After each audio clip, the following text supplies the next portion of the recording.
Hop, donc normalement, vous devez voir mon écran. Vous pouvez me confirmer. Vous voyez le plein écran là? Oui, c'est bon pour moi, hein. Ok, très bien. Donc voilà, situation favorable aux extrêmes de pluie en Afrique de l'Ouest. Merci d'être présent pour cette formation. On en a pour en gros ce que je disais, trois quarts d'heure de présentation et après un peu de pratique sur des cas observés l'année dernière. Alors, comment ça marche? Ah, eh ben, je vais avoir un petit problème. Attendez. Ah, c'est bon. Donc, quelques généralités sur les extrêmes de pluie. C'est quelques figures pour vous montrer en fait un cas typique d'onde de système convectif en Afrique de l'Ouest, en haut à gauche, avec un courant de densité, typiquement sur le Mali ou le Burkina. Et à l'inverse, ou plutôt à l'extrême de ces lignes de grain, des systèmes qui peuvent se développer de manière assez rapide et intense, comme sur le cas de Ouagadougou en 2009, au 1er septembre, comme vous le voyez au milieu, avec un système quasi circulaire, très intense et qui a donné beaucoup d'inondations et de nombreux dégâts, ainsi que des pertes de vie humaines. Donc c'est l'objet de cette présentation, c'est comprendre s'il y a des signaux à grande échelle de ces extrêmes-là, de ces événements extrêmes, et comprendre leur dynamique également.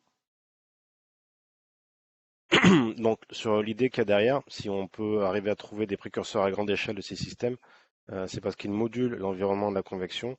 Donc là, je vous ai rappelé les forçages de la convection profonde. Euh, donc qu'on peut compter en nombre de quatre, en quatre grandes catégories. Le premier en haut à gauche, là qu'on vous voyez la petite flèche, c'est l'ascendance forcée par l'instabilité, par exemple de la CAPE, donc de l'instabilité thermodynamique dans les basses couches. Ça peut être un forçage dynamique par la subsidence associée à des courants de densité, comme le numéro 2. Du cisaillement et de l'hélicité en termes de structuration de la convection. Et dans le 4, vous avez autre forçage, grande échelle, orographie, cycle diurne. C'est sans doute autour de ça qu'on va s'orienter pour regarder l'impact des différents drivers à échelle synoptique. N'hésitez pas à m'interrompre hein, d'ailleurs, si je vais vite ou si vous ne voyez pas ce qu'il faut voir. Donc, occurrence d'un extrême de pluie versus un orage fort. Donc, l'idée c'était de voir en fait à l'échelle d'une saison. Évidemment, il y a beaucoup de variabilité de la pluie, donc cette série temporelle de pluie vous montre en fait des pluies journalières au cours de la saison. Donc ça, c'est réalisé en 2009 pour le pixel de Ouagadougou. Et vous voyez donc des barres verticales qui vous montrent la pluie journalière au sein de la saison des pluies. Et c'est vrai qu'au sein de la saison des pluies, tous les événements n'ont pas la même intensité, avec certains d'entre eux qui vont dépasser les 50 voire les 100 mm. Donc typiquement le 1er septembre, donc ça, ce sont les observations euh, TRIM, donc TMPA, donc, qui sous-estiment un petit peu. Vous voyez, on arrive à 70 mm. Les pluviomètres indiquaient plutôt 260, donc une forte sous-estimation. Mais vous voyez que durant la saison, il y avait d'autres événements autour de 50 mm qui devaient être également dans la catégorie des extrêmes. Donc l'objectif de la session, c'est identifier l'environnement atmosphérique qui permet l'occurrence de cet extrême et identifier les marqueurs associés à la prévisibilité. Donc là, j'avais repris le même plan que l'année dernière. Donc d'abord des facteurs environnementaux favorables aux extrêmes, ensuite la contribution des ondes, qui sera le principal objet de cette présentation, et derrière les quelques produits qui sont utilisables dans MISVA, avec une petite fiche un peu mémo de ce qu'il faut regarder. Donc il y a pas mal d'études sur les événements extrêmes de pluie au Sahel de manière générale, plutôt des cas d'études et quelques études statistiques. Ce qui est intéressant, c'est qu'il y a quand même un certain consensus autour de quelques conclusions, et notamment sur l'importance d'avoir une forte humidité, au moins sur la colonne atmosphérique. Il n'y en a pas vraiment sur comment elle est répartie, mais en tout cas une forte humidité intégrée, donc une forte eau précipitable, au moment de l'extrême, on va dire à plus ou moins 6 heures. Donc là, la courbe que je vous montre, elle est tirée d'une moyenne sur de nombreux systèmes convectifs, qui sont les plus froids observés sur le Sahel. Sous-entendu, ce sont eux qui donnent les extrêmes de pluie. Et ce que vous voyez, c'est une série temporelle avec le zéro qui est l'heure d'arrivée de l'extrême de pluie. Tout ce qui est négatif, c'est 6 heures avant, 12 heures avant, 18 heures avant, et tout ce qui est positif, c'est après. Et ce que vous voyez, c'est qu'en fait, il y a une montée graduelle de l'eau précipitable de moins 18 heures à moins 6 heures avant. Donc cette courbe-là, c'est de l'eau précipitable.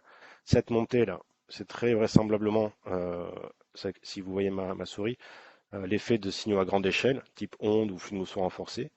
La deuxième montée, qui est beaucoup plus exponentielle, ça, c'est l'effet du système convectif qui se développe et qui va ramener l'humidité en son sein.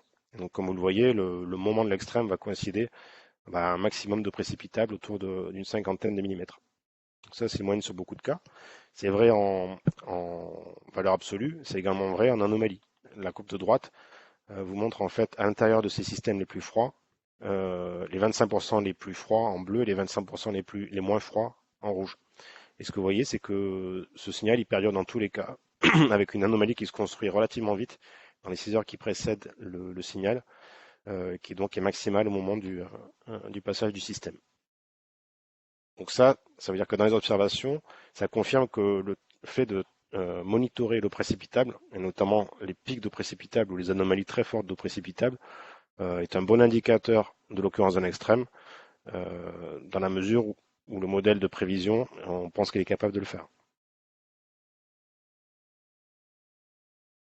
Là, je vais vous rappeler sur 5 ou 6 slides les principales conclusions du cas de Ouagadougou, qui servira un petit peu de cadre.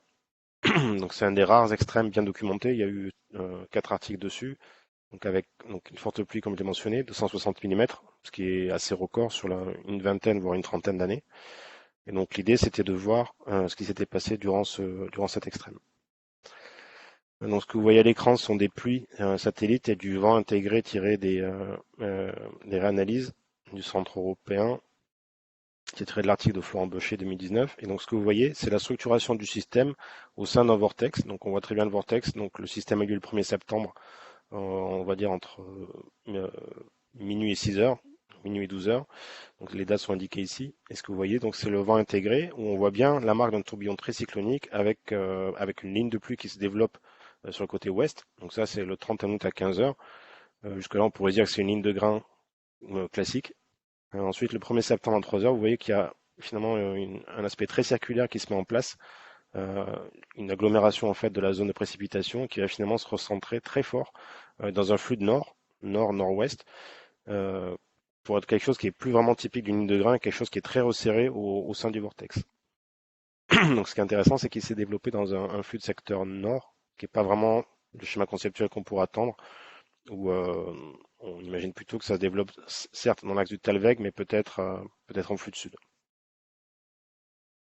Le contour noir, je ne l'ai pas mentionné, c'est le jet d'est africain, et vous le voyez au moment de l'épisode, on a un jet d'est africain qui grossit, alimenté à la fois par le tourbillon cyclonique ici, qui va devenir en fait une source d'énergie aussi pour le système convectif. Donc présence d'un vortex, ça on vient de le voir, c'est surtout présence d'un vortex intense et profond. Ce que je vous montre ici, c'est la même chose sous forme de tourbillon relatif en couleur. Donc ça, c'est typiquement le produit qu'on a dans MISVA, avec le tourbillon barotrope, et ligne de flux associée. Donc ça, c'est tiré des analyses arpèges. Ce qu'on voyait durant cet événement, donc cet événement, c'est celui qui s'est développé ici, là, le deuxième, si vous voyez toujours ma souris, celui qu'on appelle T2 en rouge. Ce qui est intéressant, c'est qu'il a été précédé par un autre vortex synoptique, une autre onde d'est africaine, qui s'appelle T1. Donc, les ondes d'est, elles se baladent, on va dire, en train d'ondes d'est. Donc, sur ce cas, sur cette période de jour, il y en avait une à l'avant, une qui a généré le système et une à l'arrière. Donc, 3 ondes d'est qui se suivaient. Et ce qui est intéressant, c'est que la deuxième naît à peu près dans la foulée de la première. Par contre, elle a une caractéristique, c'est que son vortex devient extrêmement fort, comme on le voit ici, là, avec des valeurs autour de 20, 10-5 secondes moins 1, et qui correspondent sur la figure que vous voyez à droite, en hachuré, à des valeurs supérieures au 99,9 percentile. Ça veut dire que c'est dans le 0,1% le plus fort de toutes les ondes d'est qui ont été observées.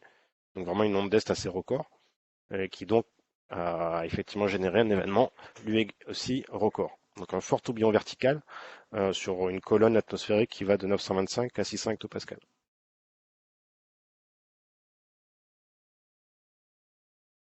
Je reviens ensuite sur le rôle de l'humidité dans le développement de ce cas de Ouagadougou. Pardon.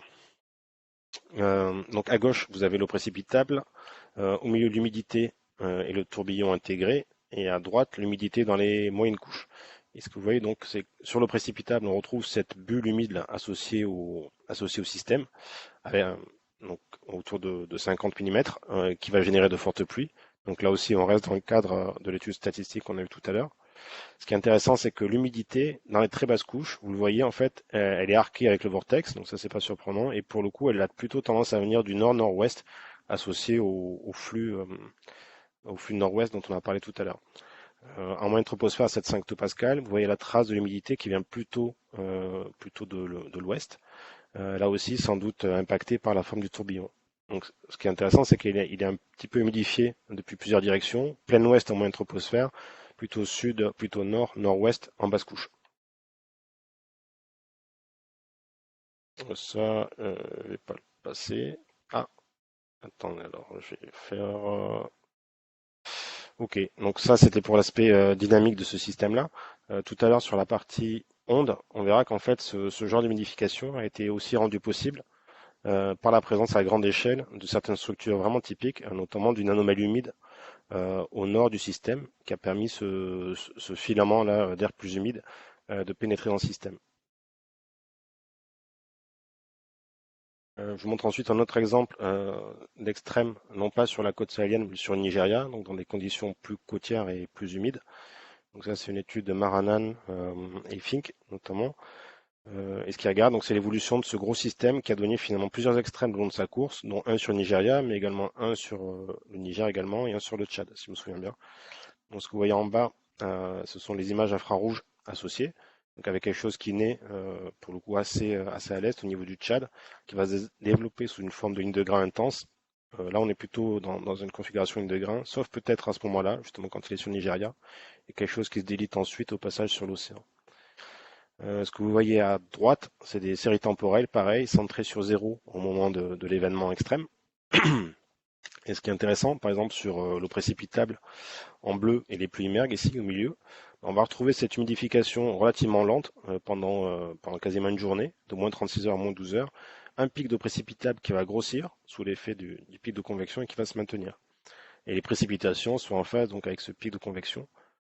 En termes de convergence d'humidité en bas, convergence horizontale d'humidité, donc c'est la courbe bleue, on voit qu'on a un pic de convergence d'humidité du coup juste avant l'arrivée de ce maximum de précipitation, donc qui correspond en fait à une alimentation très forte juste avant la genèse de ce pic de précipitation. Donc une première synthèse autour de ça, donc en termes d'environnement synoptique, une forte humidité de l'environnement avec des eaux précipitables supérieures à 45, permet de limiter l'évaporation des pluies et d'alimenter le système. Un tourbillon cyclonique marqué et profond. Euh, Profond, c'est pas forcément un consensus, mais marqué à au moins à 850 et 700, ça fait consensus. Une divergence à 9 hectopascal marquée, ça je voulais pas montrer, mais c'est également observé. Lien système convectif tourbillon, donc initiation d'un système à proximité du vortex cyclonique. Donc ça va être très vrai pour les systèmes sahéliens, peut-être un peu moins vrai pour les systèmes côtiers. Et surtout pour les systèmes sahéliens type Ouagadougou, intensification du système dans un flux de nord-nord-ouest. Donc ça, c'est un peu les éléments, on va dire en valeur brute, les éléments qu'on peut observer, donc que ce soit sur vos stations de travail ou avec des analyses. Maintenant, on va passer à la contribution des ondes euh, à cet environnement-là. Donc là, je vais commencer par le rôle de l'oscillation de Madden-Julian, parce que c'est un des facteur subsaisonnier qui a reçu le plus d'attention dans la littérature, et ensuite je détaillerai le rôle des autres ondes dans les extrêmes sur le Sahel central.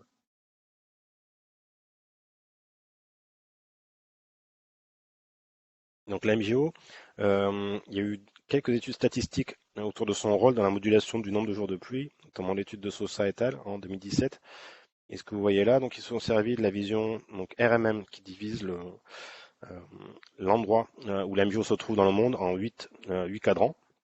Donc là, vous retrouvez ces 8 cadrans avec les phases qui sont en général actives sur l'Afrique de l'Ouest, qui sont les phases 8, 1, 2, on va dire. Et donc, sans surprise, quelque part, ce sont les phases qui vont générer, donc ça c'est le RMM, ce que vous voyez à l'écran, donc les phases actives, que ce soit en juillet-septembre ou en mars-avril-mai.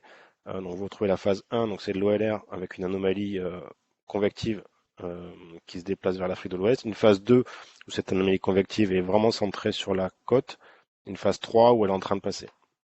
Et en phase 8, tout à fait en bas, 7-8, vous retrouvez également quelque chose qui est assez fort dans les basses couches. Donc quel est l'impact sur les systèmes extrêmes de pluie? Je vais principalement commenter la figure de gauche, pareil, qui détaille selon les 8 phases de la MJO le pourcentage de pluie forte en termes d'anomalie. Et ce que vous voyez, c'est que durant la phase 1, on va avoir tendance à augmenter le pourcentage de pluie forte sur une région qui va du Sénégal au Mali. La phase 2, donc la phase suivante, on perd le signal sur le Sahel central ou sur le Sahel nord et on retrouve un signal sur la côte, très probablement parce qu'on s'est orienté avec des anomalies de vent zonal fortes le long de la côte. Donc en phase 2, pas grand-chose sur le reste des autres phases. Donc l'anomalie, la phase 1, elle est assez cohérente dans le sens où on est dans une anomalie d'ouest, on la retrouve ici. La phase 3, c'est plutôt pas typique et c'est plutôt après le passage de la MJO, lorsqu'on commence à avoir du tourbillon à l'arrière de la MJO. Et c'est ce qu'on retrouve sans doute ici en phase 3.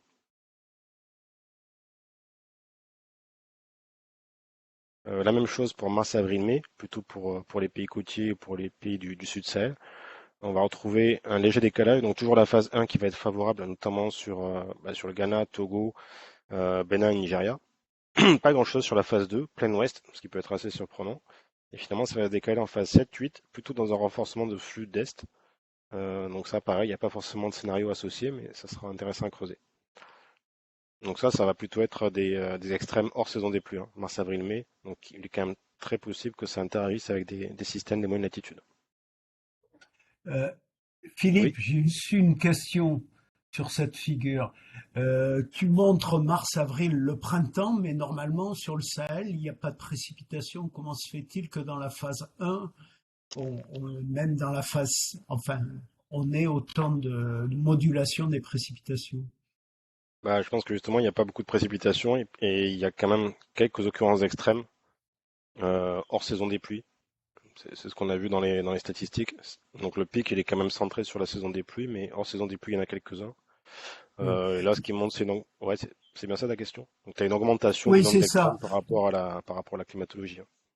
Il n'y a pas Oui, zéro pluie pendant mars, avril, mai, mais il y en a très peu et je pense que les chiffres bruts sont faibles. Donc dans la pratique, ouais. ça correspond à une augmentation de 20%, quoi.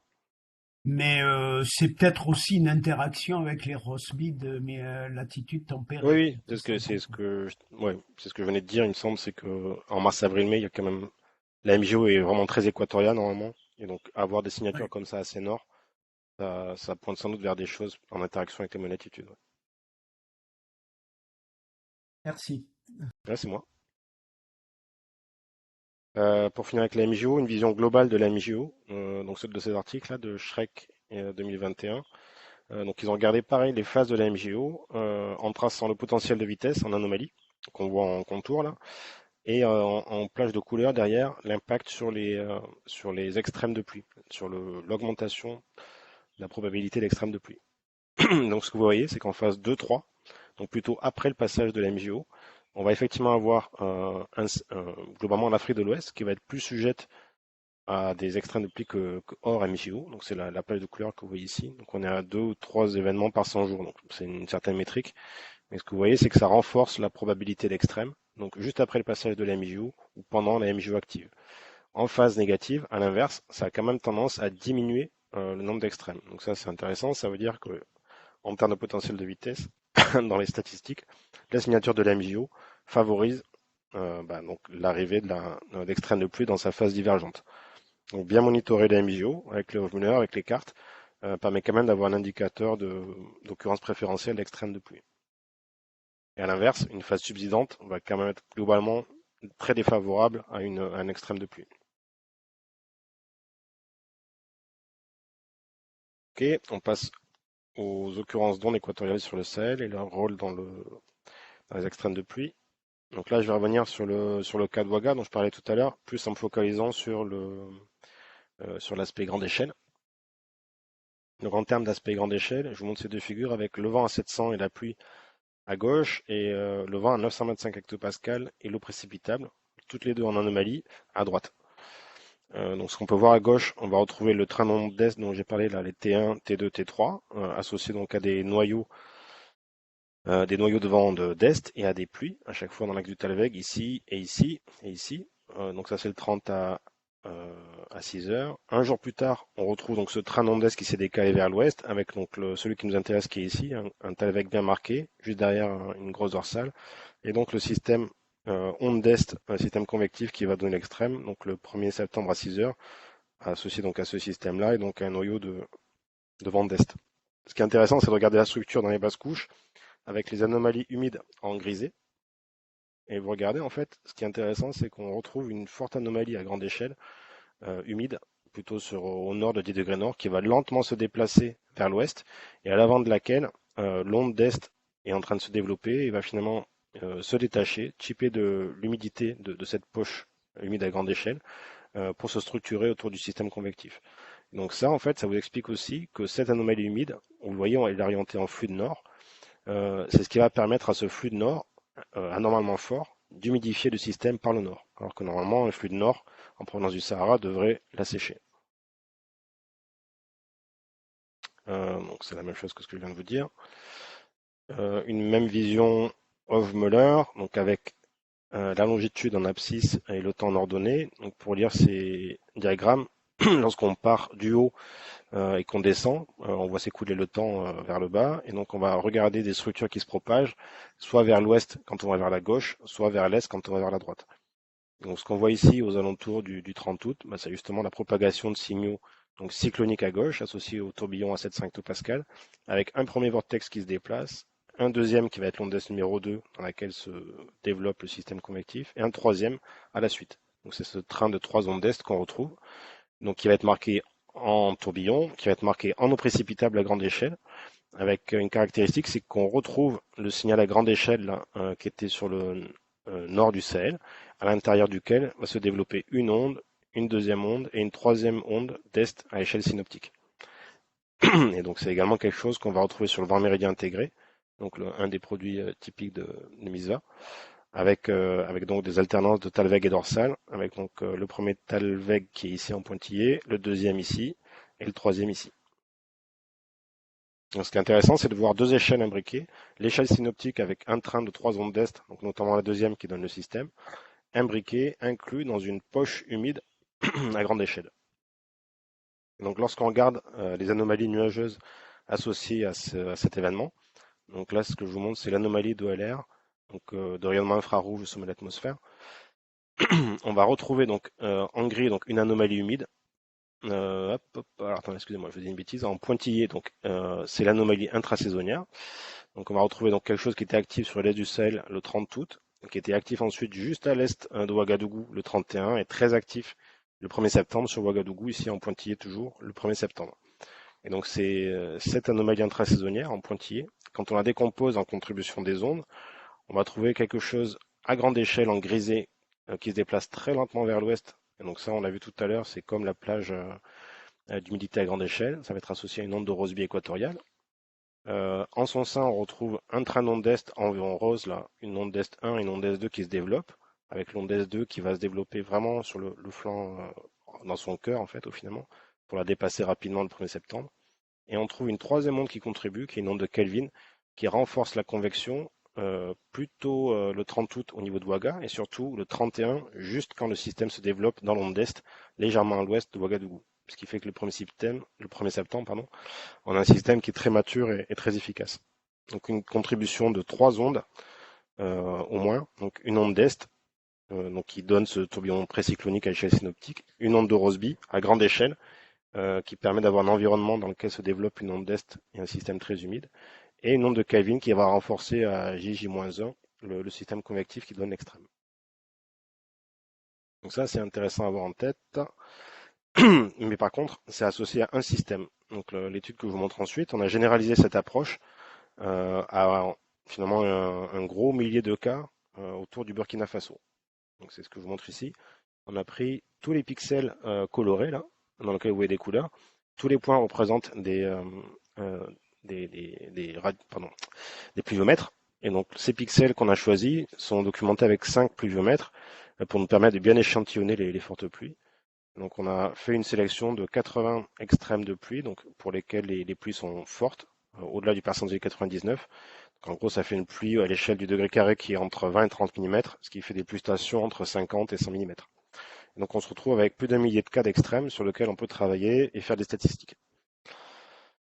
Donc sur ces statistiques, ce qui ressort quand on fait une moyenne de tous ces cas, c'est les graphes suivants, comparés au graphe de Waga. À gauche, vous avez le potentiel de vitesse en contour, en anomalie, avec le vent dans les basses couches et la pluie.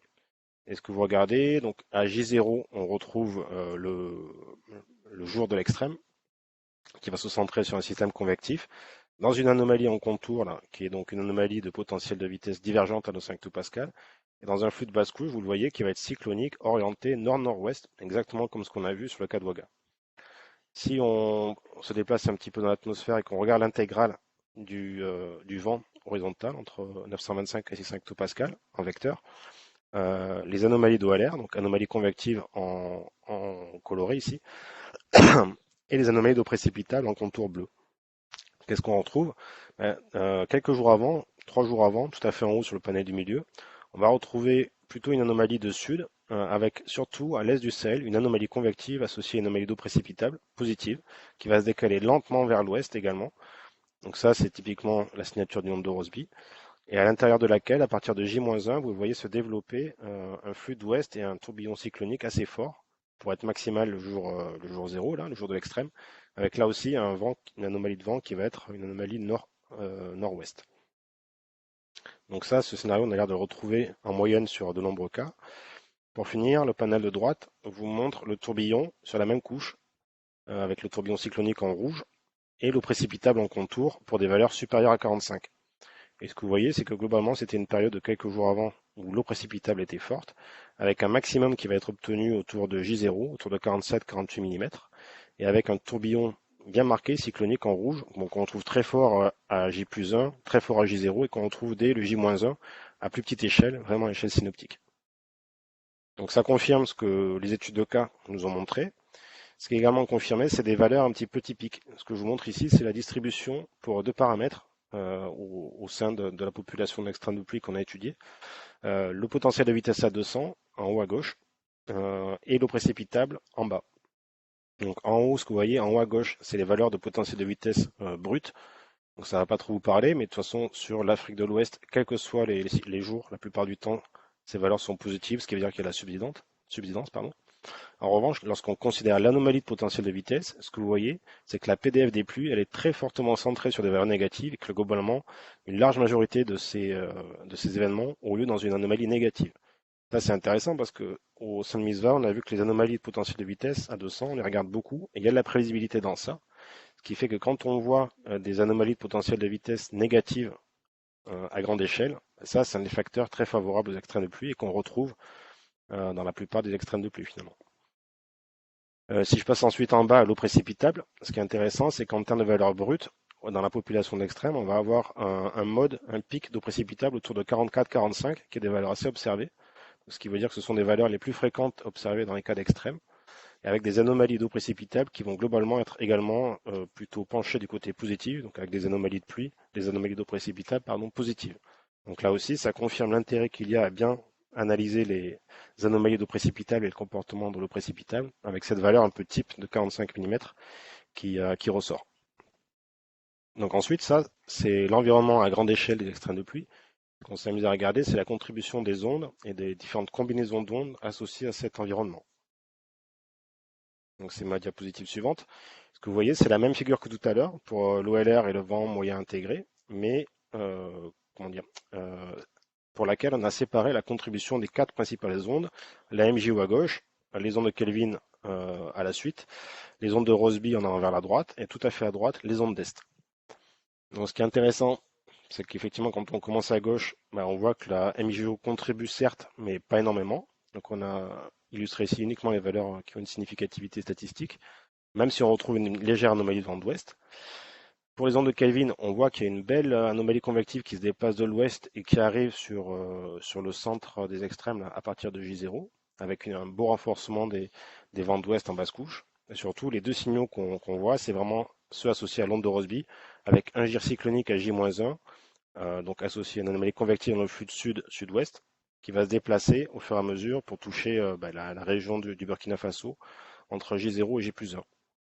Donc, qui va plutôt finalement générer à J0 ce que vous voyez plutôt une anomalie de vent d'ouest associée à une anomalie humide de grande échelle Et ce qui est intéressant, donc tout à fait à droite, c'est que l'onde d'est, elle, va se développer donc sous forme de train d'onde d'est, avec une onde d'est à l'arrière, si vous voyez mon pointeur ici, avec d'abord un flux de nord à G-1 dans la région du Burkina Faso, un tourbillon cyclonique qui se développe à J0, avec justement finalement le lieu de l'extrême en rouge là, qui se retrouve en anomalie de nord très forte, donc plutôt sur le flanc ouest du tourbillon, associé à une anomalie positive d'eau précipitable, et qui se décale ensuite vers l'ouest. Donc finalement, le schéma que je vous montrais tout à l'heure, c'est la superposition de ces quatre ondes pour lesquelles l'onde de Rossby et l'onde d'Est jouent un rôle prépondérant. Une vision Euler cette fois-ci, on retrouve bien les choses pour donc l'OLR à gauche et le potentiel de vitesse à 200 hectopascal à droite. Donc le temps s'écoule vers le bas, donc de J-20 à J+5 en ordonnée, et l'axe des X représente la longitude. Donc, ce qu'on retrouve en couleur derrière, en plage de couleur, c'est l'anomalie intrasaisonnière d'OLR. Donc, on retrouve cette anomalie convective qui se déplace vers le bas et vers la gauche, donc vers l'ouest, et qui va être associée à des contours rouges, donc des contours d'onde de Rossby, comme on vient de le voir là, et euh, donc des contours verts associés à l'onde d'est africaine. Donc ça, c'est vraiment les deux principales contributions. On retrouve également la contribution de l'onde de Kelvin qui vient de plus à l'ouest. Et donc on peut tracer à peu près 3 jours avant l'extrême pour l'onde de Kelvin et plus de 9 jours avant l'extrême pour l'onde de Rossby. Donc ça soulève aussi des perspectives assez intéressantes en termes de prévisibilité. Donc ça c'est pour l'OLR, donc modulation de l'activité convective. En termes de potentiel de vitesse, ce qui est intéressant, c'est de voir une grande anomalie à grande échelle qui se déplace lentement vers l'ouest et qui va être la signature en noir de la MJO, avec une signature qui se propage assez lentement, mais qui est bien là. Donc la contribution de la MJO, c'est vraiment de moduler les conditions de divergence d'altitude, et avec donc un croisement donc, entre une Kelvin et une Rossby et potentiel onde d'est. Là, c'est pour la grande échelle. Lorsqu'on se met sur l'eau précipitable et les basses couches en termes de tourbillons, on va retrouver deux fortes contributions amenées par les ondes de Rossby et les ondes d'est. L'onde de Rossby, donc, il va amener cette plage d'humidité ici, dans les basses couches. Donc, pareil, plus de 10 jours avant l'arrivée de l'extrême de pluie. Donc, il va avoir pour effet d'humidifier l'est du Sahel et donner un environnement favorable au développement d'une onde et d'un système convectif. Et 1 ou 2 jours avant, le développement d'une onde d'est ici en vert, donc qui va amener l'humidité et le tourbillon nécessaire. Si vous regardez le tourbillon à côté, il est vraiment en phase avec l'humidité intégrée, que ce soit pour l'onde de Rossby ou pour l'onde d'est. Donc là aussi, avec pas mal d'implications pour tout ce qui est échelle subsaisonnière. Donc un petit résumé des contributions de chaque onde aux extrêmes de pluie. Donc sur le Burkina Faso et très probablement sur le Niger et sur le Mali. Donc la MJO apporte de la divergence d'altitude et elle est visible au moins une dizaine de jours avant l'arrivée du système convectif. Les ondes de Kelvin amènent de la divergence d'altitude et du vent d'ouest dans les basses couches. Les ondes de Rossby équatoriales amènent également un peu de divergence d'altitude, mais surtout de l'humidité et du tourbillon euh, quelques jours avant l'arrivée du système onde d'est, système convectif. Et enfin, à plus petite échelle, onde est africaine qui amène elle aussi de l'humidité et du tourbillon 1 à 2 jours au moment du système convectif. Donc ça c'est pas mal parce que ça fait une fiche un peu synthétique sur ce qu'il faut regarder quand on a des suspicions d'extrême. Est-ce qu'on se trouve dans cette catégorie-là? Ensuite, ce qu'on a fait, c'est qu'on a objectivisé un petit peu plus cette notion de composite qui finalement représente une moyenne sur de nombreux cas. Donc, ce qu'on a fait, on a regardé toute la population d'extrêmes de pluie et on a essayé de classer les combinaisons les plus fréquentes. Donc, au départ, ce que je vous montre tout à fait en haut à gauche, c'est la contribution des 4 zones principales au nombre d'extrêmes observés. Donc, pour les ondes d'Est, ondes de Rossby, MJO et Kelvin. Et ce que vous voyez, c'est que la contribution la plus forte, évidemment, sont celles des ondes d'Est, avec plus de la moitié des systèmes associés à une onde d'Est, mais les ondes de Rossby ne sont pas négligeables, avec quasiment autant de systèmes associés. C'est moins le cas pour la MJO et les ondes de Kelvin, qui sont finalement pas significatives sur ce cas-là. Donc ça met en avant le rôle des ondes d'Est et des ondes de Rossby. Ce qu'on a regardé ensuite, c'est comment ces 4 ondes, elles peuvent se combiner pour donner des situations types, avec l'idée de savoir s'il y avait des situations de type qui sont plus favorables que d'autres. Donc c'est ce qu'on a fait dans le graphe du bas. On a dissocié finalement les 16 combinaisons possibles autour de ces 4 ondes, donc avec des ondes isolées en rouge, une combinaison de 2 ondes en jaune, une combinaison de 3 ondes en bleu, une combinaison de 4 ondes en vert et pas d'ondes du tout actives en gris. Et donc ce que vous voyez, c'est que d'une part, tout n'est pas plat, donc ça veut dire qu'il y a des combinaisons qui sont plus favorables que d'autres, avec notamment une combinaison d'ondes d'est isolées qui représente quand même pas mal de cas, 12% à peu près. Ensuite, on retrouve des combinaisons de deux ondes préférentielles, onde de Rossby plus onde d'est ici, et onde de Kelvin plus onde d'est. Donc, ce qui veut dire que ce sont des combinaisons qui vont avoir tendance à être plus fréquentes dans les extrêmes que les autres. On en retrouve ensuite deux autres d'intérêt, onde de Rossby plus Kelvin plus onde d'est, et le combo Kelvin, MJO, onde de Rossby et onde d'est ici. Donc voilà, donc ça c'est intéressant, ça confirme ce qu'on voyait un petit peu dans, dans l'opérationnel, qu'il y a des configurations préférentielles, notamment lorsqu'il y a un croisement entre une onde de Rossby, une onde d'Est et une Kelvin, donc on en trouve ici. Mais ça confirme également qu'une onde isolée a priori forte va pouvoir forcer un système convectif intense, ou à l'inverse que une combinaison d'ondes sans doute plus faibles, mais toutes actives, favorise également cela. Donc ce qu'on a fait, donc ça c'était juste la contribution de ces ondes-là aux extrêmes. Ce qu'on a fait ensuite, on l'a comparé à la distribution climatologique des ondes sur toute la climatologie de l'Afrique de l'Ouest. Et ce qu'on voit, c'est qu'en climatologie, tout à fait en bas, finalement, on ne retrouve pas ces configurations d'ondes préférentielles, c'est plutôt plat. C'est-à-dire que dans la climatologie, il n'y a pas de séquence préférentielle associée à des ondes. Une autre manière de voir cela, c'est qu'on a quantifié le changement de probabilité d'extrême associé à chacune de ces configurations d'ondes. Donc pour cela, on a regardé si la probabilité d'avoir un extrême dans cette configuration-là euh, est supérieure en fait à la probabilité d'avoir un extrême de manière absolue. Donc ce que je vous montre ici, c'est ce résultat. Donc la modulation de la probabilité d'extrême associée aux configurations d'ondes. Donc ça peut être positif lorsque ça favorise les extrêmes de pluie, négatif lorsque ça les défavorise. Et donc ce que vous voyez, c'est qu'effectivement, il y a des configurations qui les favorisent, qui sont donc au-dessus de la barre, et qui sont celles dont je viens de parler, onde de Rossby plus onde d'Est, qui est même une des configurations les plus efficaces, onde d'Est plus onde de Kelvin, là aussi très efficace, et cette fois-ci, la combinaison de trois ondes, qui est donc assez rare, comparé à ce qu'on vient de voir, et pour le coup assez efficace, même très efficace pour générer des extrêmes de pluie, avec une augmentation de 165% de chances extrêmes. Et lorsqu'on passe à la configuration, une des configurations les plus rares, Kelvin plus MJO plus onde de Rossby plus onde d'Est, on passe quasiment au même total, avec plus 116% associé à cette configuration. Donc là, ce qui est intéressant, c'est que ça donne une grille d'analyse en disant, quand j'ai ces configurations-là, j'ai quand même beaucoup plus de chances d'avoir un extrême, par exemple, que lorsque je suis dans une configuration MJO plus onde d'Est. S'il n'y a pas d'onde de Kelvin ou pas d'onde de Rossby, ça, c'est vraiment le genre de configuration qui a peu de chances de donner un extrême. Ça, c'était pour des seuils de détection assez faibles. Lorsque je cible les ondes les plus intenses, donc au-delà d'un certain seuil, au-delà d'un écart type, ce qui est intéressant, c'est que je vais retrouver les mêmes configurations. Donc onde de Rossby plus Kelvin plus onde d'Est, Kelvin plus onde d'Est, onde de Rossby plus onde d'Est, mais je vais aussi voir arriver une onde d'Est isolée, un peu comme sur le cas de Ouagadougou 2009. Et donc effectivement, lorsque je vais me retrouver dans un cas d'onde très forte, de superposition de trois ondes très fortes, là aussi, je vais augmenter significativement le pourcentage de chances d'obtenir un extrême. Donc ça, c'est les résultats assez récents qu'on est en train de publier. Donc on est assez content de ce résultat-là parce que ça donne pas mal de poids finalement à ce qu'on a fait autour de MISVA et du travail sur les ondes. Une petite fiche synthétique, puisqu'on touche à la fin. Donc il y a plusieurs situations de type associées à un extrême de pluie. Je vous ai remis les mêmes couleurs que sur le graphe précédent. Une onde d'est isolée, exceptionnellement forte et intense, qui va être marquée en OLR, en tourbillon non précipitable. Donc je mets potentiellement isolé, parce qu'apparemment ça suffit pour générer un extrême de pluie. Situation 2, une combinaison d'ondes équatoriales moins forte, notamment avec une onde de Rossby équatoriale, dans laquelle croît une onde d'est, notamment dans son centre là, qui la dépasse.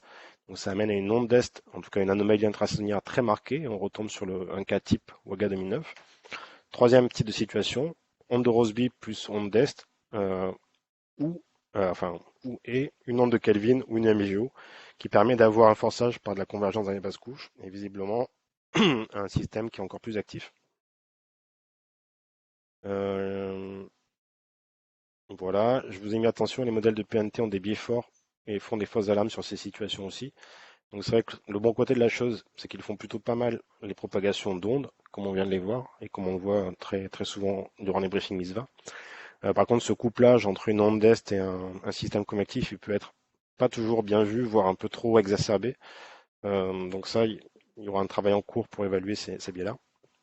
Et donc sur le site Misva, vous avez quelques produits disponibles pour monitorer et anticiper ces configurations. Ce que je vous montre ici, ça je vais pas le montrer. Donc ces produits, là je vais vous les montrer à l'écran. Ça, ce sont les produits type Misva que j'ai refait pour l'étude des extrêmes de pluie dont je viens de vous parler. Donc pour l'OLR et pour le potentiel de vitesse. Donc ça, c'est typiquement des produits qui sont disponibles sur Misva, où on va retrouver donc en plage de couleur derrière l'anomalie intrasaisonnière et en contour les contributions donc de la MJU en noir, des ondes de Rossby en rouge et des ondes d'Est en violet. Donc ce que vous regardez par exemple ici 2 jours avant, quand vous avez une patate rouge là, type onde de Rossby, dans laquelle se développe un signal synoptique type onde d'Est, bah, ça par exemple c'est vraiment une situation de type extrême de pluie. De la même manière, si on passe sur le potentiel de vitesse, toujours la même grille d'analyse, donc en plage de couleur, l'anomalie intrasaisonnière. Donc là, on voit une propagation très lente vers l'est, donc une semaine avec une divergence d'altitude marquée en anomalie, qui va être associée à de la MJO, avec une onde de Kelvin qui passe et une onde de Rossby qui la croise. Donc là aussi, ça va être un signal de superposition d'ondes pour laquelle en fait une anomalie de potentiel de vitesse va être très forte. Et c'est vrai qu'au final, si je synthétise, quelque part, avec les premiers graphes que j'ai montrés, ce qu'on a vu, c'est qu'il faut une anomalie de potentiel de vitesse à 200 hectopascales fortement négative et une eau précipitable fortement excédentaire. Donc quelque part, quel que soit le moyen d'obtenir ça, ça va être 2 ingrédients nécessaires à l'occurrence des extrêmes. Et donc finalement, un moyen de l'obtenir, c'est de superposer plusieurs ondes ou alors d'avoir une ou deux ondes beaucoup plus intenses. La même chose pour l'eau précipitable et le tourbillon. Donc sur l'eau précipitable, on va identifier plutôt les ondes de Rossby et les ondes d'Est, et c'est ce qu'on voit bien. Et donc la configuration qui m'intéresse et sur laquelle je voulais vous attirer votre attention, c'est celle-là. Quand on voit se développer une onde de Rossby avec une onde d'Est sur son flanc Est ou sur le milieu qui croît à l'intérieur de l'onde de Rossby, ça c'est vraiment une configuration de type très favorable à l'occurrence d'un extrême. Et on le retrouve également sur le tourbillon ici, avec un tourbillon à grande échelle amené par l'onde de Rossby, sur laquelle va croître un tourbillon ici en violet associé à l'onde d'Est. Donc, juste pour vous dire d'avoir un œil assez attentif à ce type de configuration lorsque vous regardez les produits Misva. Voilà. Donc pour finir, je vous ai rappelé la même diapositive qu'avant, avec les produits en bleu équivalents sur Misva. Donc pour monitorer les ondes d'Est, leur intensité, vous avez l'indice d'activité ondulatoire, le KE, ou alors juste les cartes d'anomalies de précipitable. Pour la situation 2, superposition d'ondes, là je dirais qu'il faut regarder soit les produits qu'on va regarder tout à l'heure, là, globaux de décomposition de signaux d'ondes, soit les cartes filtrage d'ondes, d'eau précipitable et de fonction de courant. Et pour la situation 3, je dirais qu'il n'y a rien de plus efficace que finalement les Hofmüller de potentiel de vitesse à 200 et d'eau précipitable, qui restent quand même des produits très efficaces. Et après, pour la partie plus forçage synoptique, on retrouve en fait des produits orientés type tourbillon barotrope et vent méridien intégré qui permettent d'avoir la structuration du système convectif au sein de l'onde d'Est. Voilà, je vous laisse les références. Et donc, je vous propose de passer à quelques questions, éventuellement un petit exemple sur les 20 minutes qui restent sur le site Misva. Est-ce qu'il y a des questions?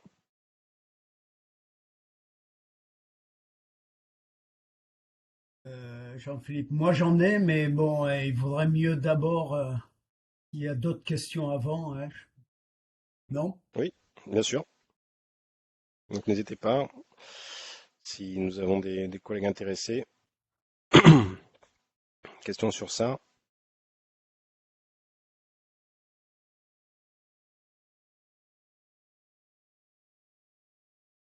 Non? Bon, Pas de questions brûlantes? Bon, Jean-Philippe, tu peux y aller. bon, ben, peut-être que ça impulsera la discussion. D'abord une question. D'abord, ben, félicitations pour le travail de recherche qu'il y a eu, hein, qui permet enfin de démontrer des choses qu'on sentait depuis assez longtemps, mais maintenant, c'est vraiment ces histoires de combinaisons, voilà, c'est magnifique, hein. Donc bravo là-dessus, c'est une publication qui sera majeure. Bon, j'ai une petite question qui est pas très importante, mais que je voulais poser. C'est que dans l'article là sur le cas de Ouaga, on avait pas mal parlé aussi des MRG, hein. Alors les MRG n'apparaissent pas dans ta présentation. Euh, Par contre, la difficulté, c'est que les MRG ont des caractéristiques, à part les longueurs d'onde, très proches des ondes d'Est, hein. Mais enfin, je voulais quand même en parler, savoir ce que tu en pensais. D'autant plus que ce cas de Ouaga, le travail qu'on avait fait avec Nicolas Chapelon avait montré que sur ce cas-là, il y avait un transfert de masse qui venait de l'hémisphère sud très très important et qui était couplé également à des MRG. Donc là, il y avait quand même une interaction carrément avec l'hémisphère sud. Voilà. Donc bon, il y a cette première question, mais qui est reliée aussi à quelque chose qui est, bon, tu en as parlé, mais qui me semble quand même important, c'est la dynamique des ondes d'Est qui sont sous la forme d'un train d'ondes, avec de 3, 4 ondes, avec la propriété particulière de ces ondes d'Est, qui sont associées donc à un jet d'Est, contrairement à ce qui se passe aux latitudes tempérées, c'est que la propagation de l'énergie va vers l'est, si bien que quand il y a un train d'onde, en général, la première alimente la deuxième, et la deuxième alimente la troisième. Donc il y a plus de probabilité d'avoir un phénomène intense dans les dernières ondes, enfin disons Talweg, d'un train d'onde. Et sur le cas de Ouaga, bon, c'est polarisé surtout sur la deuxième, mais sur la troisième, il y a eu une signature qui ressemblait beaucoup à un cas extrême. Le problème, c'est que ça s'est produit plutôt sur le Mali et on n'avait aucune observation sur le Mali. Voilà. Donc ça, Oui. c'était un premier commentaire, mais c'est un peu en supplément de tout ce que tu as dit qui ressort et qui est vraiment, qui a l'air très très important. Oui, oui, je te rejoins. Sur les MRG, en fait, tu l'as un peu dit, c'est le fait qu'elles soient assez proches des ondes d'Est. Finalement, j'ai préféré ne pas les traiter dans l'étude là parce qu'on n'avait pas à bien les dissocier. Après, c'est vrai que ça ressortait aussi comme une des combinaisons, parce que j'ai quand même fait l'étude avec, ça ressortait comme des combinaisons en plus des ondes de Rossby qui favorisent les extrêmes de pluie. Pour être plus clair, il y avait les combinaisons Rossby plus ondes d'Est qui marchaient bien et que je viens de présenter. Il y avait également les combinaisons MRG plus ondes d'Est qui marchaient également très bien, mais qui avaient un petit caractère incestueux dans le sens où elles sont très proches dans le domaine spectral, et ce qui fait qu'on a du mal à les dissocier. Donc il y aura une autre étude à faire autour de ça. Mais oui, je te rejoins. C'est sûr qu'elles ont un rôle à jouer, et sans doute pour amener du tourbillon d'humidité plutôt sur la partie sud Sahel. Je pense sur la partie nord Sahel, les ondes de Rossby sont prépondérantes en termes de combinaison avec les ondes d'Est. Sur la partie sud, c'est vrai que les MRG ont l'air de beaucoup jouer. Ça, c'était pour le premier point. Ouais, Et donc pour le deuxième. pour les pays côtiers qui s'intéressent beaucoup, qui aimeraient qu'on s'intéresse plus à leur région, ça peut être un facteur important. Oui, Oui, après, alors après, pour les pays côtiers, je mettrais quand même les ondes de Kelvin en premier, hein.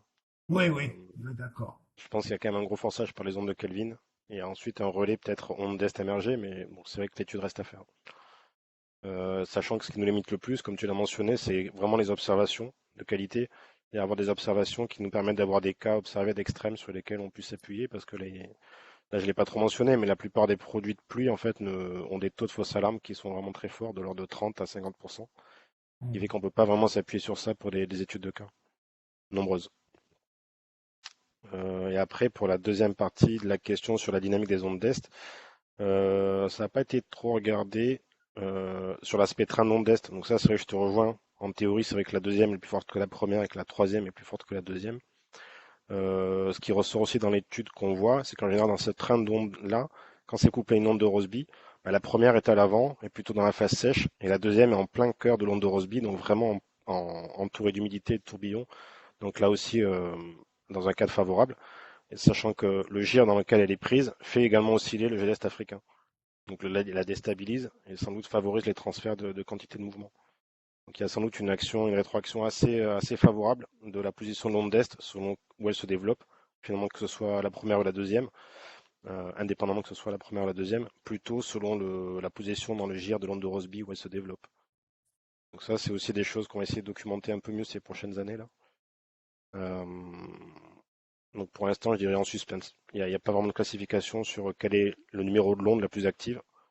Je dirais que pour l'instant, c'est plutôt l'onde qui va être prise dans l'onde d'est qui va être prise dans l'onde de Rossby. Je sais pas Alors si c'est compréhensible après, sans figure, hein, ce que je raconte. ouais. Après, j'ai une question qui est plus liée à l'échelle convective, hein. Ce qui me frappe quand même, c'est que, bon, vous savez qu'il y a un gradient d'humidité quand on va vers le nord, enfin vers le sud plutôt, c'est de plus en plus sec. Donc même dans les cas extrêmes où c'est humide un partout, il y a quand même un tout petit peu plus de sec au nord. Et entre autres, associé au jet d'Est africain. Donc la conséquence, c'est que la convection au niveau du jet d'Est africain, ça va être beaucoup plus des lignes de grains avec quand même un peu d'évaporation, même si dans les cas extrêmes, il y en a un peu moins. Et par contre, au sud, très humide, donc très peu de courant de densité. Et le propre du courant de densité, c'est qu'il amène de la quantité de mouvement au sol qui vient du jet d'Est africain. Et du coup, ça fait un gradient méridien de quantité de mouvement apporté par la convection. Enfin, ce gradient méridien favorise, amplifie un tourbillon, hein. Mhm. Donc, en plus du tourbillon de base qu'il y a associé au flanc sud du JE1. Donc ça, c'était peut-être plus une remarque, mais sur le cas de Ouaga, on le voit bien, il y a quand même un tout petit peu de sec un peu au niveau du jet. Voilà. Donc je ne sais pas s'il y a vraiment Le des propos, c'est ça, commentaires. c'est de redire, en fait, si je le résume, c'est que tu as à l'échelle convective, finalement, le système, il renforce également le tourbillon. Oui, C'est c'est un peu ça. ça. Et du Ouais. coup, ça force la ligne enfin la convection à avancer plus vite au nord qu'au sud. Et du coup, ça amorce une rotation. Ouais, ouais, l'aspect rotation est hyper Il y important. a, il y a, il y a quelque chose de ce type-là. Bon, c'est difficile à quantifier, mais il y a un rôle de la petite échelle de la convection et donc de l'évaporation derrière, c'est ce processus-là, qui peut favoriser du tourbillon.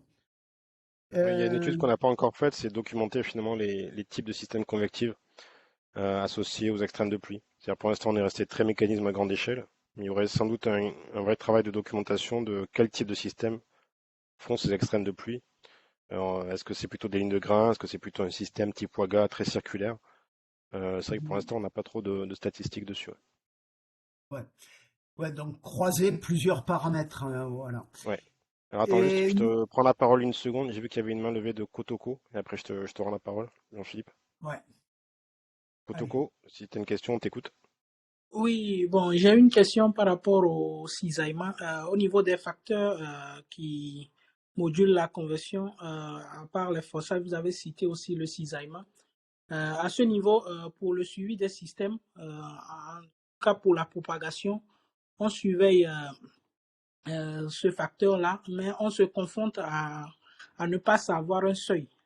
J'ai vu dans votre étude, et je vous remercie par rapport à l'étude, vous avez essayé de quantifier, par exemple, l'eau précipitable à 45 mm, qui est un seuil très important, si j'ai bien suivi.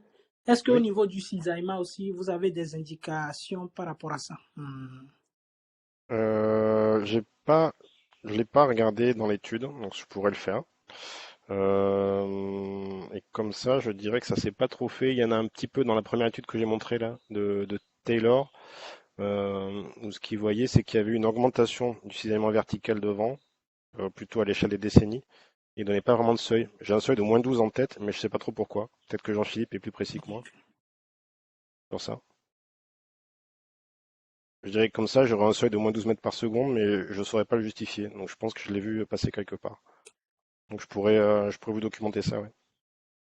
Alors sur le cisaillement, ce que je pourrais dire déjà, c'est que la valeur du jet et donc du cisaillement dépend beaucoup des modèles et des analyses, hein. Donc ça devient délicat. En plus, il y a un gradient donc méridien. hein. C'est-à-dire que c'est la carte qu'il faut regarder. Donc, savoir où il faut regarder, c'est un peu compliqué, hein.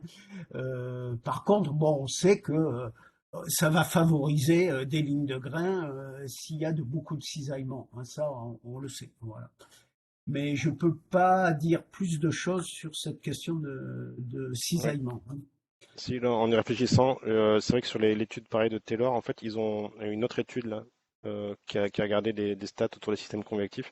Ils ont trouvé justement un fort signal sur l'humidité et la convergence, mais pas sur le cisaillement vertical. C'est une étude de Visi et Cook. Ça, je pourrais vous l'envoyer. Donc, sous-entendu qu'il n'y a pas un signal. Donc, c'est pareil, je pensais peut-être dur à trouver, comme disait Jean-Philippe. C'est plutôt des très variables dans l'espace et dans le temps. Donc, peut-être que la signature est plus dure à trouver. Otoko, je vois que tu relèves la main. Non, c'est l'ancienne, mais C'est une erreur. Ok, ouais. donc voilà. Mais bon, Mais mais je peux rebondir aussi pour aussi lever une inquiétude que j'ai aussi par rapport aux subsidences, bon, à la sécheresse en couche moyenne. On sait que lorsque un système aussi se propage, un peu de sécheresse en couche moyenne favorise l'évaporation qui accentue les downdrafts et ça favorise la propagation du système. À ce niveau aussi, on a un problème de seuil parce que on sait que très sèche aussi, c'est pas favorable. Bon, donc à ce niveau, si vous avez aussi une indication. sur les extrêmes de pluie, dans le schéma conceptuel qu'on en a, c'est justement que cette poche sèche dont vous parlez, la moyenne troposphère, elle est moins marquée. Du fait qu'il y a une onde de Rossby qui va humidifier beaucoup plus la troposphère libre, un peu en bloc. Donc je dirais avec un potentiel de downdraft qui va être moins fort et un système qui va se propager moins vite. Donc plus favorable justement à faire des forts cumuls localisés. Donc après c'est peut-être vous qui avez une meilleure vision de quelle valeur vous regardez d'habitude dans les moyennes couches. Quand vous voyez que c'est plus humide, peut-être qu'il faut avoir la puce à l'oreille que ça peut être un système qui se développe en gros système selon la configuration d'onde qui est associée. Après, encore une fois, on n'a quand même pas totalement documenté le type de système, donc ligne de grain ou autre, associé aux extrêmes. Donc, pour l'instant, c'est difficile d'avoir une réponse hyper tranchée, je dirais. Je resterai là en disant, si les couches moyennes sont humides, ça va quand même favoriser un système qui est moins lent et moins évaporatif. J'ai tendance à appuyer le commentaire enfin la réponse de Philippe. On a quand même l'impression que les systèmes très précipitants, c'est les cas où il n'y a pas trop d'air sec et, euh, et les cas extrêmes, c'est au sud du jet, c'est pas sous le jet, hein, ça c'est. Ouais. Mais après, ça pourrait être quantifié effectivement avec une étude statistique, hein. Ok. Est-ce qu'il y a d'autres commentaires des participants?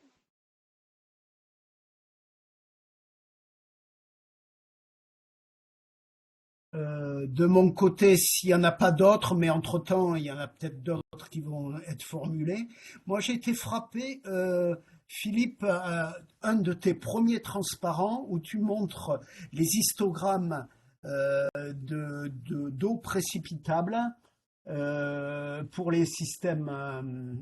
Tu vas au début de ta Ouais, présentation. Voilà, une des premières, hein. Ouais, celle-là, je pense. alors, vas-y, là, je la vois pas. Non, non, je la vois pas là. C'est pas assez gros. Attends, Ah, voilà. Oui, c'est c'est ça? la suivante. Oui, les deux, hein, celle-là et la suivante. Bon, parce que dans... Non, j'en ai qu'une. ah, t'en as Ou qu'une. alors, Ah oui, oui, mais c'est très bien, c'est très bien. Oui, mon commentaire, c'est la différence entre la rouge et la bleue qui sont le quart supérieur, le quart inférieur en termes d'intensité, hein. oui, Et euh, quand on compare avec le total, hein, on voit que la portée de la distribution, enfin de cette distribution, montre que il y a jusqu'à 10 jours à l'avance une montée progressive de l'humidité, et puis tout d'un coup ça monte. hein. Oui, Et c'est 10 heures, hein. ce qui est rigolo, c'est que c'est moins le cas pour le quartile supérieur et inférieur. Donc, ça veut Ouais. dire que la contribution des cas intermédiaires, un peu, Mhm. euh, est, et à une portée, enfin, c'est-à-dire, ça arrive plus tôt. Est-ce que tu as un Ouais, on peut voir ça, commentaire ouais. là-dessus? Je l'avais pas regardé comme ça. Euh, si on regarde sur celle de droite uniquement, moi je l'avais Oui, interprété dans le sens où le bleu c'est le plus froid, donc le plus intense, le rouge oui, le moins intense. On voit quand même les, le ça quartile le plus commence plus froid tôt. commence à humidifier plus tôt, et ça je suis d'accord. Plus tôt et plus fort. Donc moi je l'avais retenu comme ça, ouais. Plus on a une Mm. signature en amont, plus on peut attendre un système qui est fort. Après sur l'intermédiaire, je m'étais pas fait la réflexion, mais c'est vrai que c'est sans doute à regarder, ouais. Pareil, c'est pas trop documenté la population à l'intérieur des extrêmes, comment ça se passe. Et ce qu'on voit, c'est qu'il y Mm. a finalement pas mal de variabilité, hein. Même, donc ça, c'est en eau précipitable, mais même en taux de précipitation, en fait. Souvent, c'est des Ouais, systèmes qui pleuvent plus de 30 mm ou de 50, et finalement, on arrive à des 200, 250 mm assez vite. ouais. Mais là, il y a toujours la limite des observations qu'on a, hein, parce que là, vous avez pu faire cette étude grâce au réseau du Burkina Faso, mais bon, on ne peut pas faire ça là, partout. Bah, on Et- réfléchit. En train d'essayer de trouver des solutions par rapport à ça, là, donc on verra ce qui est possible de faire, mais c'est sûr qu'avoir un réseau assez dense et continu aide forcément à faire des études comme ça, ouais. D'accord. Et sinon, est-ce que vous voulez vous intéresser à des événements extrêmes plus près de la côte? Et est-ce qu'il y a des plans à ce niveau-là? Parce qu'il y a une demande assez forte à ce niveau-là. Ouais, ouais, ben on est en train d'y arriver là. Je dirais qu'on était plutôt en train d'asseoir la méthodologie sur notre zone d'expertise là, sur le Sahel. Ouais, Donc on a quand même une thèse à Météo France qui traite de ça dans plusieurs territoires, bon, plutôt orienté outre-mer. Et là on a aussi une autre étude qui a commencé, donc qui va être globale, vraiment pour traiter en fait les facteurs environnementaux de ces extrêmes à échelle globale. ouais. Donc sur l'Afrique de l'Ouest et côtière, mais pas que. Donc dans l'idée de trouver s'il y a des systèmes assez redondants ailleurs dans le monde. Donc du coup ça rentrera dans ce cadre-là. C'est sûr que là, vous avez mis au point une méthodologie avec les données que vous aviez, qui étaient par chance nombreuses, qui est vachement intéressante, que vous pouvez généraliser. Ouais, ouais, c'est ça qui est pas mal. Une approche un peu cas d'étude statistique, quoi. Ouais, ouais, voilà. Ok. Alors, ouais. Ce que je voudrais dire quand même, c'est que dans les produits Misva, tu l'as dit hein, quand même, mais tu as mis à disposition des produits cartes de décomposition, hein, Oui, qui, par rapport à l'époque où je travaillais, n'existait pratiquement pas, hein, enfin oui. du moins en production, hein, Misva, et que à ce niveau-là, on a des progrès à faire pour se familiariser avec ce produit et le regarder un peu plus systématiquement dès qu'on a l'impression de voir qu'il y a des systèmes, d'aller voir leur structure pour les reconnaître. À ce niveau-là, c'est très puissant, mais on l'utilise pas encore suffisamment, hein, parce que ça demanderait pas mal de formation à ce niveau-là pour illustrer les. Ouais, je Et suis d'accord. d'autant plus Peut-être. qu'on peut les voir en carte et en animation. Oui, oui, c'est vrai. Oui, oui, je te rejoins. Je peux vous montrer juste une carte si vous voulez. J'avais préparé un mini cas d'étude, mais je veux Oui, pas qu'on y passe trop de temps. Mais si je oui. prends un exemple sur l'année dernière, là, donc je vais partager mon écran. Donc attendez. Donc là, il ne ressort pas sur celui-là. Donc là, normalement, devriez voir un navigateur internet. Donc là, ce que j'ai fait, j'ai juste pris les séries de pluie l'année dernière et j'ai regardé un événement donc, qui est autour du 29-30 août de l'année dernière, donc où il y a un pic de précipitation qui était au-delà de 100 mm sur Dakar, ici là. Donc en bleu sont les observations et autour de 80 mm sur Ouagadougou. Donc ce que j'ai fait, j'ai regardé cette situation-là. Et donc cette situation-là, ce que je proposerais comme méthodologie, c'est d'abord de regarder, donc quand on va dans les prévisions synoptiques cartes, de regarder d'abord le potentiel de vitesse à 2,5 pascal voir si on est dans une MJO active ou pas. Donc là, je me suis posé au 27 août. Et en termes de méthodologie, donc, vous retrouvez les cartes que je viens de vous montrer, à peu près les mêmes, hein. Les produits MISVA, donc potentiel de vitesse à 200 en haut, l'anomalie en bas, avec les contours d'onde. Et c'est vrai qu'au passage du 27, 28, 29, toute cette semaine-là, on est dans une MJO très marquée, donc, avec un potentiel de vitesse anomalie qui va être négatif, comme c'est le cas pour les extrêmes. Et si on avance autour du 28-29, on voit se développer quelque chose entre le bleu et le rouge, donc entre l'émergé et les ondes d'est, avec une onde de Kelvin qui est également active plus sur l'équateur. Donc ça, c'est une première vision qu'on peut avoir. La deuxième, je trouve que la même carte en eau précipitable, elle est assez instructive dans le sens où on peut repérer justement la superposition entre onde de Rossby et onde d'est. Et justement, c'est ce qu'on voit à l'écran là. Vous voyez le 27, on a une anomalie humide à l'est de Greenwich, là, ici. Vous voyez mon curseur ou pas? Je sais pas Oui. si vous le voyez. Ouais. Donc ici, là, et vous voyez un contour rouge, donc qui est l'onde de Rossby, superposé à un contour bleu cyan, qui est l'onde d'est.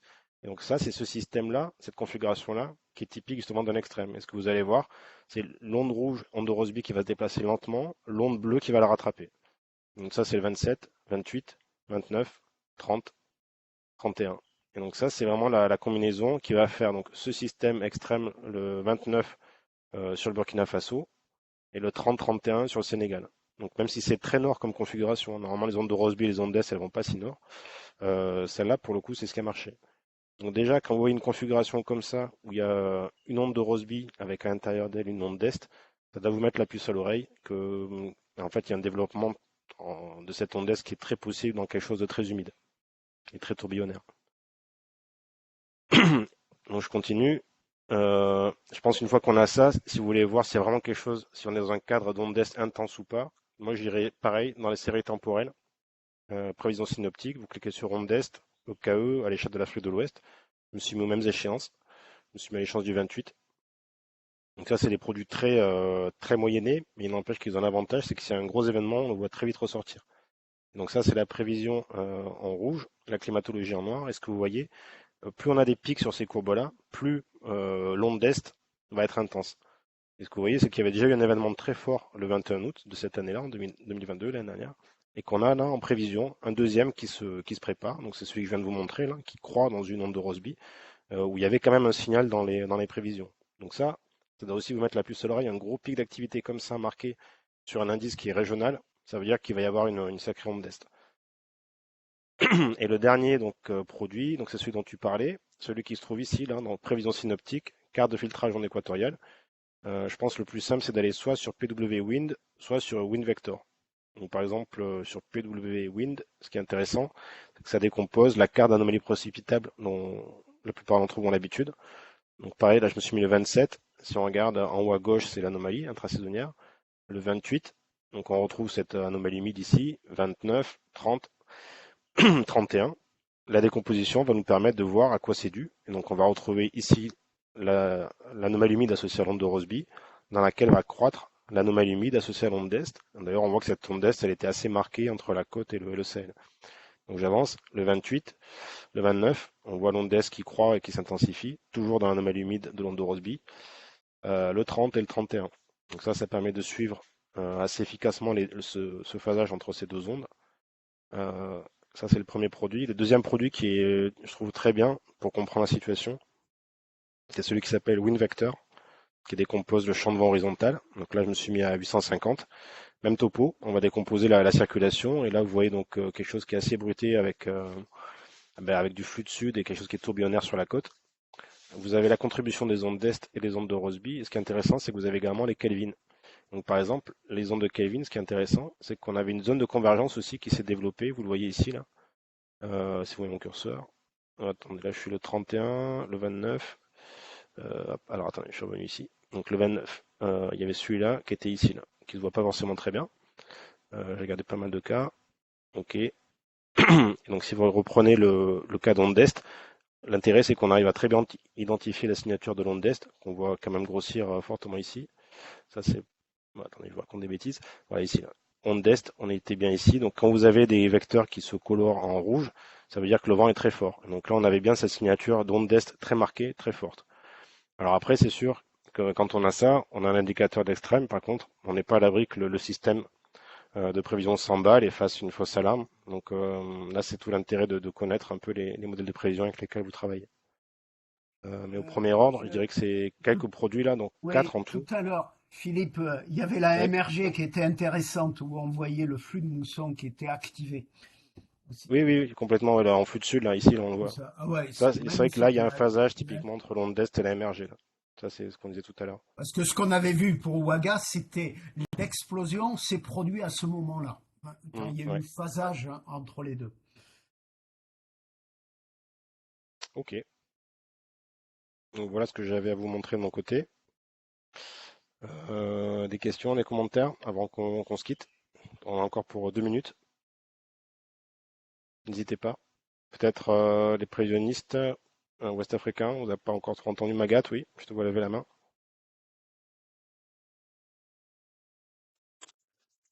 Bonjour Philippe, Bonjour. Jean-Philippe, si, bonjour. Et merci beaucoup vraiment pour la présentation. Félicitations, c'était très intéressant, très instructif aussi. Bon, moi je m'intéresse ces derniers temps ces, sur ces analyses. Bon, j'ai aussi visité votre site, Misva, là. Vos Oui. produits sont très intéressants aussi.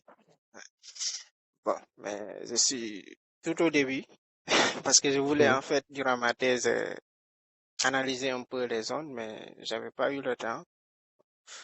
Et peut-être que après la thèse, je m'y pencherai parce que ça m'intéresserait beaucoup, vraiment, ces analyses. Bon, concernant vos produits MISVA qui sont disponibles, donc, j'aimerais savoir à quelle échelle de temps ces produits sont plus efficaces et quelle échelle de temps ils sont moins efficaces parce que vous avez dit que dans les modèles PNT, il y a beaucoup de biais. Donc, comment est-ce que vous tenez compte de ces incertitudes pour vraiment faire vos forecasting? Ok. Merci Magat. Je dirais qu'il y a deux aspects. Quelle échelle de temps? C'est sûr que quand on est vraiment dans une, peut-être à plus courte échéance, je pense qu'il y a un peu plus de chances que le modèle soit bon. Ou dit autrement, c'est vrai que par exemple, on a pas mal de produits avec le modèle du centre européen. Et c'est vrai que lui, il a une tendance, par exemple, à favoriser fortement ce couplage entre une onde d'est et un système convectif pour faire quelque chose d'explosif. Au-delà, par exemple, de J+6, J+7, il a une tendance à faire ça un peu trop fort. Donc ça, c'est quelque chose qu'il faut savoir. Ça ne veut pas forcément dire que toutes les alarmes sont des fausses alarmes, mais il a quand même une tendance à en faire trop. Par contre, je dirais qu'entre J et J+5, il est plutôt pas mauvais. Il est à la fois bon sur la propagation des ondes d'est, sur la MJO, c'est sans doute le meilleur modèle au monde. Donc sur tout ce qui est ondulatoire, il est quand même très bon.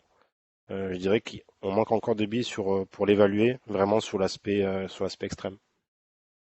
Ça, c'est pour la partie synoptique.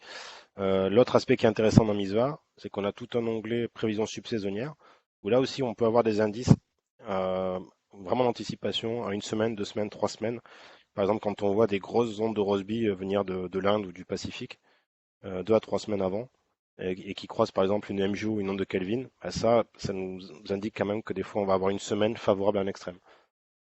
Et ça, donc c'est à beaucoup plus grande échelle, mais il n'empêche, il y a de la prévisibilité là-dedans, et typiquement sur le Burkina, là, avec qui on a pas mal travaillé, on a vu qu'il y avait de la prévisibilité autour de ça. Donc 2 à 3 semaines avant, avec l'occurrence d'une onde de Rossby très marquée. Ok. Et donc, content que tu rejoignes la communauté, du coup. N'hésite pas à interagir si tu veux. On a besoin de force, donc ton aide sera précieuse. Merci beaucoup Ouais, merci, Magat. et content de vous retrouver aussi. Ouais, moi aussi, sympa. J'ai vu qu'il y avait un Magat, mais j'étais pas sûr que ce soit toi. Ah ouais, c'était moi. Mm. J'avais commencé à travailler au ministère, quoi, ministère des Ah oui, Transports aériens. Ouais, je suis là actuellement, quoi. ok. Ça y est, t'es Bon, pour docteur maintenant. l'instant.